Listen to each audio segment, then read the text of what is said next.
Community policing is a major part of ensuring Dunedin residents are safe and the city is a top place to live.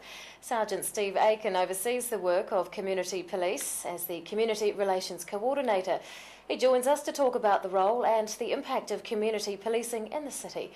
Good evening. Good evening. What is the focus of community policing? The main focus of community policing is being available to the community and living in it and being visible and in touch with what's going on. So things can be dealt with before they escalate too much. If we see something happening, if the guys know what's happening, they can get in and sort it out. So it's really about the local police knowing their community and the local community knowing their police. How many community police officers are there here? We've got 7 in Dunedin, based in North Dunedin, the University, Central Dunedin, Kaikoura Valley, South Dunedin, Green Island, Mosgiel, and an iwi liaison officer. And their main tasks? They deal with a variety of things, but their main task is about being known in the community, seeing what's going on, being out and about, and working out there, just being visible. The staff at South Dunedin, North Dunedin and Mosgiel also have a large part in the community patrols that operate out of those areas. What are some of the common things that they deal with? Well, they do it with a lot of tasks within their own communities. They deal with a lot of victims. They have a lot of input around being involved in community organisations and being a spokesman for the police in some of those organisations.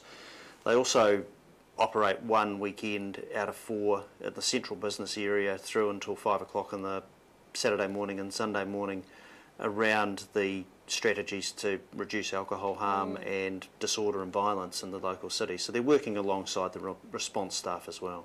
Are they noticing any trends?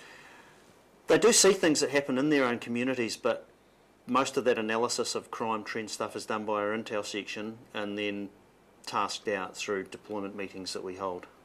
How does community policing help other aspects of crime fighting? Well, it's all part of knowing where to go to, knowing who to see. So if something's happening, hopefully our community cops know the right people to speak to at the right time and can deal with things promptly, get things in the right place.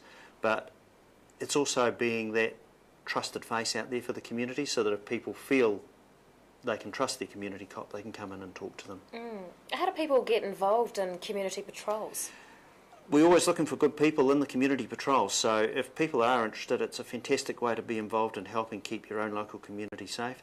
They can contact their local community constable or get hold of me through Dunedin Central Police Station. What do you think are the main benefits of community policing? It's that local knowledge, knowing who's out there, knowing the people you need to keep an eye on, being visible, and just being in touch with people. That's the huge benefit. It's about us knowing the people and the people knowing us. Community Relations Co-ordinator Sergeant Steve Aitken, thanks very much for your time. Thank you. After the break on 39